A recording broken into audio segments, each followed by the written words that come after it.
Hello there, I'm Patrick. Welcome to Recon Paint Gaming. Today we're going to be unboxing the Rogue class Starfighter, the ship that was just recently made available for the Separatist and the Scum faction.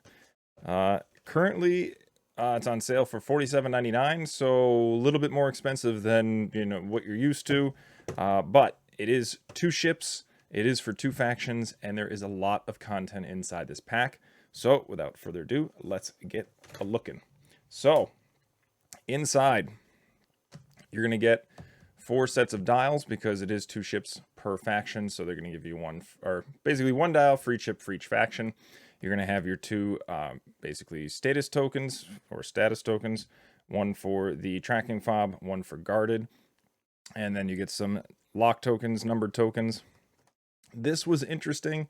I know this was in the Gauntlet pack. It was basically where the Gauntlet came in multiple factions, so some of them were double-sided with other factions. So one side was Separatist, one side was Rebel. They did the same thing here. So we've got one side that is Separatist, one side that's Scum. And then if we flip in the same direction, one side is Separatist, one side is Scum. So you're going to have to figure out where to store these, which faction to put them in, and so on and so forth. It does come with both, but again, it's going to be hard to figure out where you're going to be storing these. So there you have it. Next one, you're going to be getting a stealth token because you can put this thing in stealth mode depending on what you equip to it.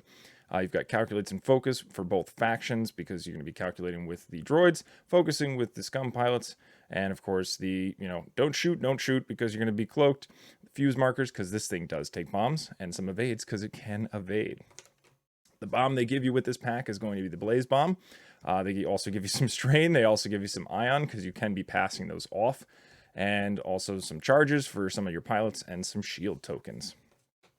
All right, next we're going to be going through the cards in the pack. First up is going to be Cad Bane for the Separatists. His ability, during the engagement phase, another ship at range 0 to 3 is if is destroyed, you may spend 1 charge to perform an action even while stressed. So you do come with 1 charge and also reoccurring. The ship's native shield is 2, 5 hull, 2 defense, and 2 attack, but don't worry about that attack. You can be easily adjusting it, and also you get a very impressive action economy ship. Cad Bane's I-4, so kind of middle of the pack. Next up, IG-101. At the start of the systems phase, you may repair 1 face-up damage card. Doesn't matter which one, you can just repair it for free during the systems phase. So if you have a damaged engine, you're like, you know what, I'm going to key in a 2 hard anyways because I can do so. So really incredible. It's going to be Initiative 4. It is limited. I believe all the IGs are. You got IG-102. While you defend, if the attacker's initiative is equal to or greater than yours, you may change 1 blank result to a focus result. So that's actually pretty incredible. It is an I-4, so it is middle of the pack. It does say equal to or greater, so it does include I-4s. That's going to be pretty good now that aces may be coming back, especially Defender Vader might be seeing the table. So this is a great card to have, especially when you're going to be calculating. IG-111. After you perform an attack that is missed, you may spend 1 enemy, or you may choose 1 enemy ship in your bullseye and gain 1 deplete token. If you do, that ship suffers a damage. It just says after you perform an attack, you choose an enemy ship. It doesn't have to be the one you shot at. You choose one, you gain the deplete, and then you make it suffer damage. And of course, it's after you've performed the attack, so that means you can get rid of the deplete before you suffer from its effects if you do a blue maneuver. I think that's really good. So just because it doesn't shoot at you doesn't mean it can't do any damage. Here's the fan favorite, the Magna Guard Protector. Set up after placing forces, assign the guarding condition to 1 friendly ship other than the Magna Protector. You're going to get 2 of those because it is limited to 2, but guarded while you defend. If you're not in the attacker's bullseye, because you're going to be assigning this to another ship in your group, I don't know, Maul. Roll 1 additional defense die for each friendly ship calculating or evading Magna Protector in this attack arc. So as long as your guards are calculating or evading, and they're in the attack arc of that ship that's shooting at whoever is guarded, is going to be rolling extra defense dice.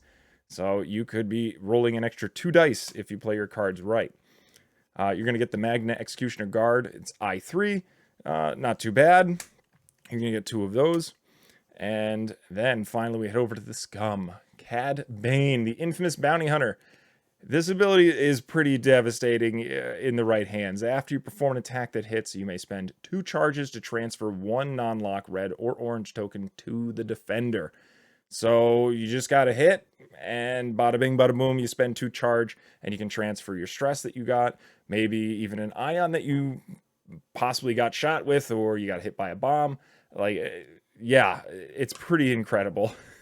It's going to be really fun. Victor, hell, I'm so glad he is back. Favorite ship. Can't take him in the Kirax and Standard, so I'm definitely going to be taking him in the Starfighter. After you defend, if you do not roll exactly 2 dice, the attacker gains 1 stress. Amazing ability, especially if this thing can be, stealthed, or if you're at range 3, or if you're through a rock, or if somebody accidentally, uses a mod to lower your defense. It's not 2, so therefore you gain a stress. So it's going to be a great ability. I'm going to enjoy playing that card. Then you got Namlum, aka, hashtag hearts out for Thweek from 1.0. At the start of the engagement phase, you may choose 1 enemy ship in your attack arc. If you do, treat your initiative as equal to that ship's until the end of the round. It's going to be fun with all the timing windows and, shooting people before they shoot you, especially if you have the initiative. Then finally, the Outer Rim Hunter, the I3, your basic standard ship. You're going to get 2 of those. Here are your quick build cards. I recommend these since we are getting an influx of new players. I mean, if this is the way to do it, we all know there's no list builder except for, ones that are fan made. These are great. People can just bust them right out of the box, throw it on the table. Everything's equipped for them. They don't really have to think about anything. They can just take it and fly it. So you're going to get all of those for both of the factions. Here is marked for elimination, which, doesn't go well with enduring. It's supposed to go well with tracking fob, which is in here somewhere. So tracking fob, you start at the setup phase. You assign it to one of the ships, and we're going to have to edit. There it is. So there is marked for elimination. While you defend, if the attacker is equipped with the tracking fob and has a lock on you, you cannot spend green tokens. Now, there is some restrictions, so you have to do it at the setup phase. After placing forces, you assign the condition card to a ship, and it must be assigned to a limited ship if able. But the person who you're playing gets to assign it to whichever ship they want. You don't get to choose. Still a pretty great card because it ignores range restrictions while acquiring locks. We've seen this card before, but I mean, you can take up to 3 of them. It is really, really good. All right. You're going to get 2 Endurings. We've seen these cards before. We've seen a lot of them on the table.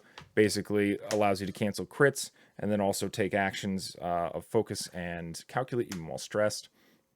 Notorious, you're going to get 2 of those.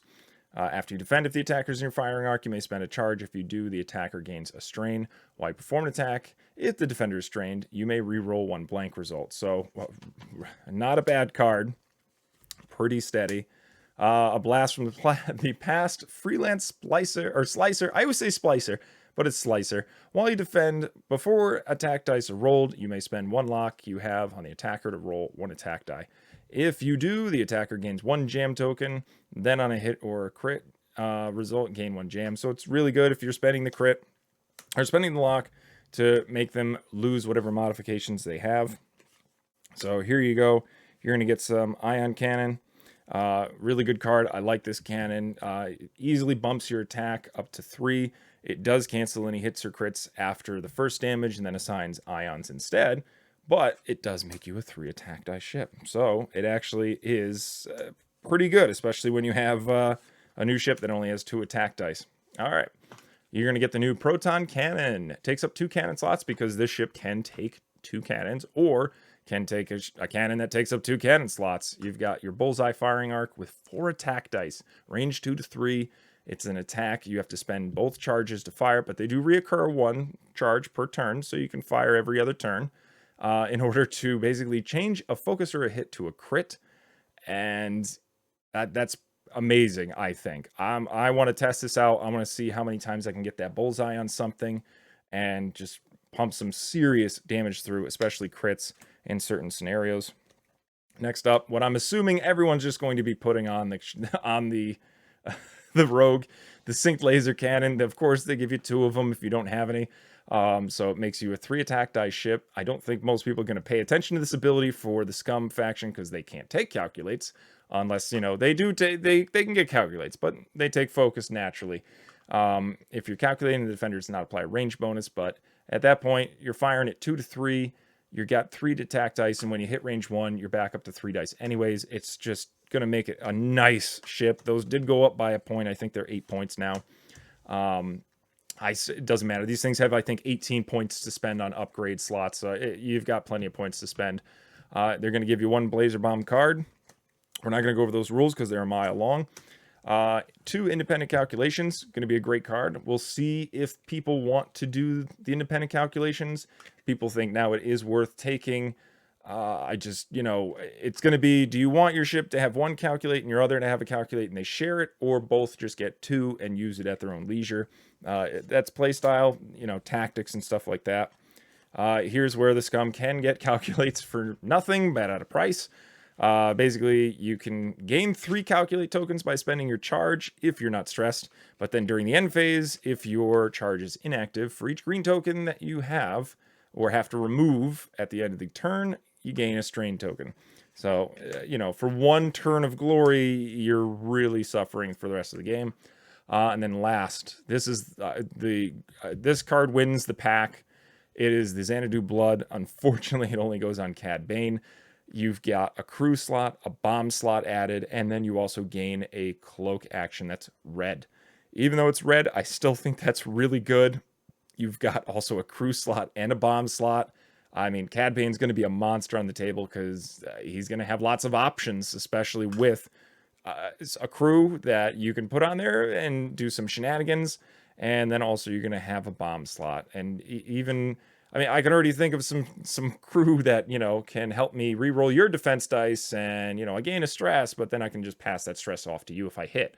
So it's going to be a lot of fun. Bombs, of course. So even if you decide to get behind him for whatever reason, he lets you, he's going to be able to bomb you and drop it right in your face, and then be able to cloak and then decloak in another direction the next turn. So I'm gonna be excited to see Cad on the table. Speaking of Cad, we're gonna take a look at the ship up close. I know that's probably what everyone's been waiting for. So here is this ship up close. I mean, the detail, the lines, the color scheme, like the little subtle details, like the paint being nicked off, the nice scorch marks from, you know, being shot at, going through areas probably not safe, but necessary for a bounty hunter. Let's take a look at the undercarriage here. So even on the bottom, which most of the time you don't even see, you can see there's lots of scoring, paint being rubbed off. You've got smudge work in here. Like right in here, you've got a little bit of the dirt and grime. A nice tone gray with the green, the red, the yellow. It is a very impressive ship. And then, of course, the nice little decal right there painted right on this wing. Like overall, I'm super impressed with how this came out. Even when they put out the photos, I really still wanted to take a look at this ship in person, and I can tell you it's worth being able to actually hold the ship and look at it. It's going to also look amazing on the table. All right, the other ship, not as impressive, bland, very basic with its color scheme. It does have some nice decals. It does have some engine glow there that, you know, they've taken some time on it, but most of it is blank. There's nothing to it. There's really, I mean, not even a slight engine glow in the back here. No real scoring, no real shading. It's basically one tone gray, and then certain other things are painted with it. But I gotta tell you, I'm not upset with it. It's still an intimidating ship. And if you're in, the world of painting, you're gonna be able to paint this thing very easily. It's large, it's got some flat open spaces for you to paint maybe your own logo, decal, whatever you want on it. Yeah, there's another little decal right there. But I mean, still overall a very nice looking ship. So you get one that is painted very impressively, and it looks like they definitely put in the time and the effort to make it look good. And then this one is very, it's got no imagination to it, but I'm not upset. It's still a great ship. It's got lots of potential in both factions, and yeah. So there you go. That is the Rogue class Starfighter unboxed. We hope that if you ordered it, you've gotten yours already. If you haven't, I'm hoping that it's on its way. And you guys are really going to like this ship. You're going to love being able to fly it. It can do some crazy things on the table for you. But overall, very impressed. So that's going to do it for this video. Thank you again for watching. Before you click the like button, make sure to tell it it's over. You have the high ground. Then try to do a backflip over the subscribe button without getting dismembered. I'd like to say thank you to all of our Patreons. Your support, we can't get enough of it, and we can't stop giving you guys gifts, so we're going to keep that coming. And also reminding anyone that is in the mood for some custom tokens or some very high-end tokens, go ahead and check out recontokens.com for all of your token needs. We can do any token that you see on the page, and if you don't, you can hit us up. You can even call Robert. The number is on the Etsy page, and you can ask him to customize your token for absolutely no charge. We can put your logo, insignia, whatever you'd like on the token, as well as, any action or, marker of any sort that you would possibly need for your next game. And for any game as well. It doesn't have to be for what we make. If you give us the information, we can make a token for the game that you want and play. So this is Recon Paint reminding you guys to play casual.